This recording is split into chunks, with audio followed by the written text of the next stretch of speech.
Di berbagai sudut kota Malang, kita sering melihat coretan sembarangan di tembok jalanan. Tapi, apakah ini seni atau justru tindakan yang merusak? Kita telusuri lebih dalam tentang vandalisme yang kontroversial di kota Malang ini.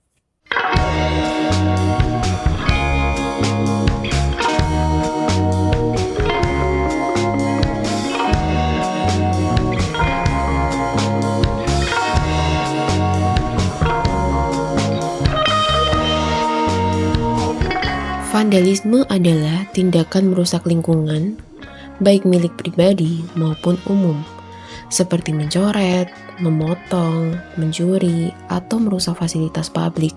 Aksi ini sering dilakukan sebagai bentuk protes atau pelampiasan emosi negatif dan berdampak merugikan secara material serta mengganggu kenyamanan dan ketertiban lingkungan.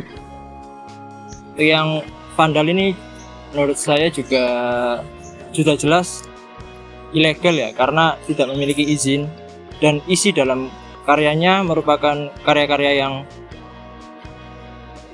mengandung kalimat-kalimat yang kotor, simbol atau tulisan-tulisan yang tidak layak untuk ditampilkan di publik. Tahu saya kan vandal itu kayak graffiti itu kan Pak ya, graffiti habis itu tulisan-tulisan nggak jelas kayak gitu kan. Ya menurut saya sebagai orang Malangi sendiri ya risih.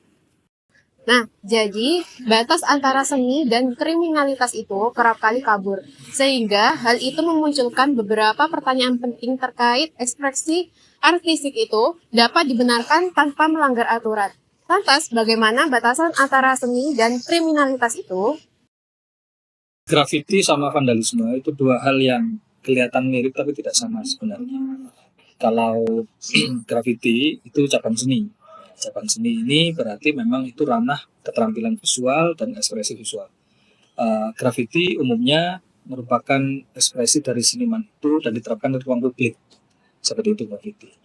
Sedangkan vandal itu sebenarnya dia hanya berurusan sama keinginan dia, ingin menunjukkan dia siapa, tapi semata-mata hanya untuk pengakuan cepat gitu ya, pengakuan yang sangat tidak dikonsepkan gitu. Ya, dia cenderung merusak kalau vandalisme.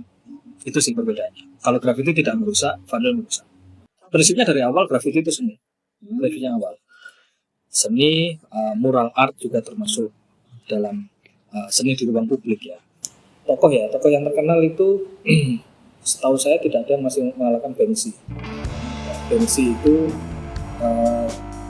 dia disebut mural artis ya, seniman sih dia.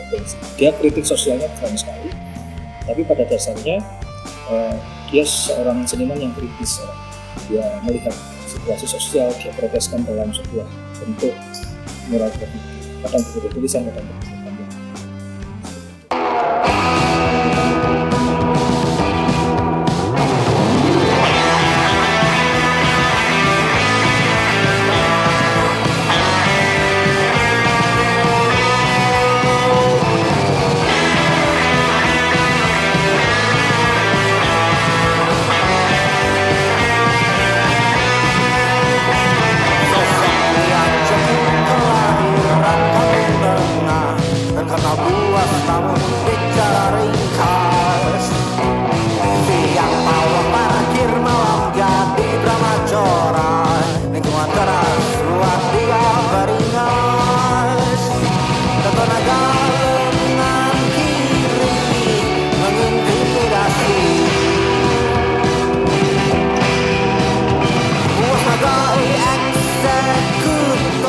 Selama jadi seniman street art, tantangannya cukup banyak. Salah satu yang paling utama itu soal legalitas.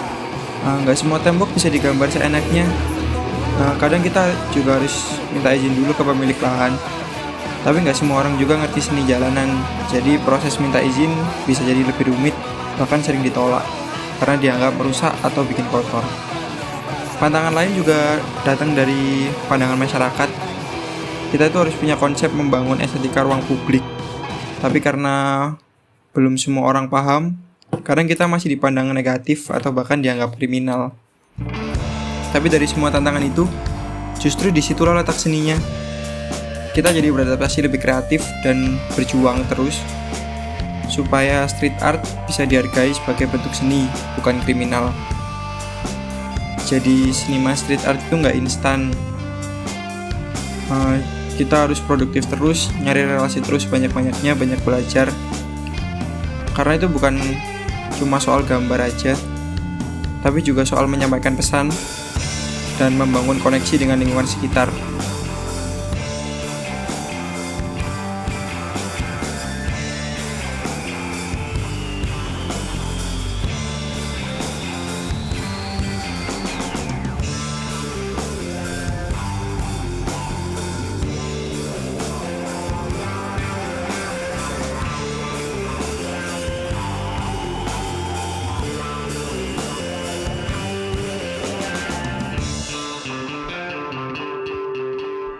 Menurut saya harus ditertibkan mereka, ya.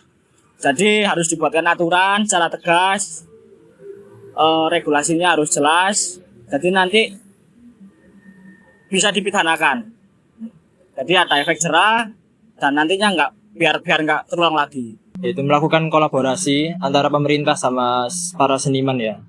Karena mereka juga sebenarnya membutuhkan ruangan ya. Jadi mungkin pemerintah punya lokasi atau tempat-tempat yang butuh diperindah dengan mural. Nah, di situ kita bisa memanfaatkan kolaborasi itu untuk merealisasikan kayak program-program kolaborasi seperti itu. Kesadaran tentang berkarya.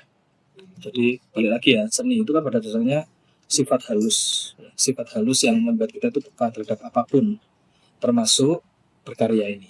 Ya, kita boleh ekspresikan apapun di sana. Tapi ingat, seni ini punya kebermanfaatan juga. Ya, ketika sebuah grafiti itu dibuat baik-baik, kemudian dilukiskan dalam medium tembok yang besar, dan tujuannya adalah berkesenian di ruang publik, saya rasa masyarakat juga senang melihatnya. Ya. Tapi beda lagi ketika dia tiba-tiba ingin menonjol, ya, kemudian dicoretkan ekspresi itu, dan ternyata masyarakat tidak berkenan. Sebagus apapun gambarnya, maka itu akan mengganggu.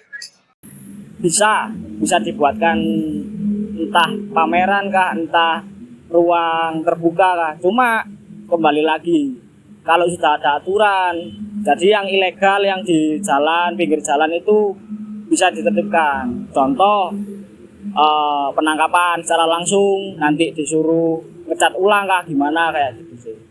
Kadang mungkin bingung ya, medianya bingung, akhirnya ilegal, asal coret, seperti itu sih.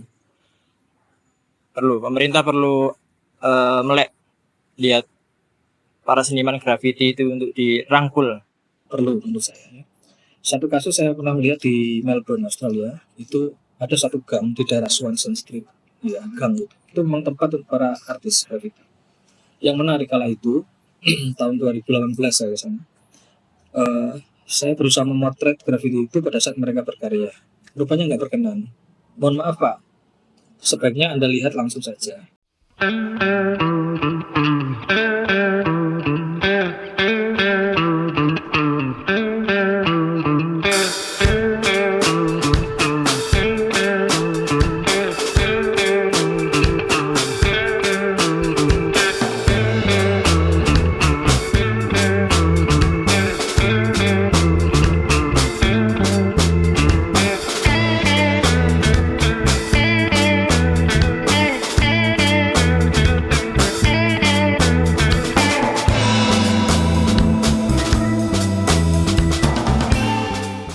Vandalisme dan seni jalanan selalu menjadi sebuah perdebatan. Namun, sebagian orang menganggap bahwa hal itu adalah sebuah coretan yang tidak berarti. Nah, satu hal yang pasti bahwa ekspresi akan selalu menemukan jalannya sendiri.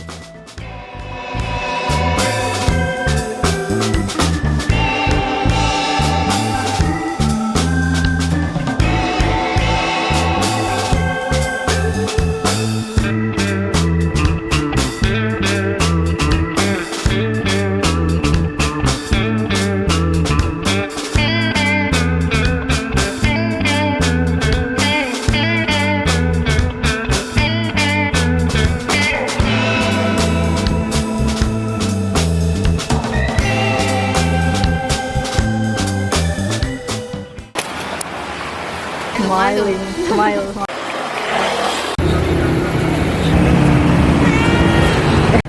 Kayak di lut, orang tonton. Talent ini. Talent ini. Diputer.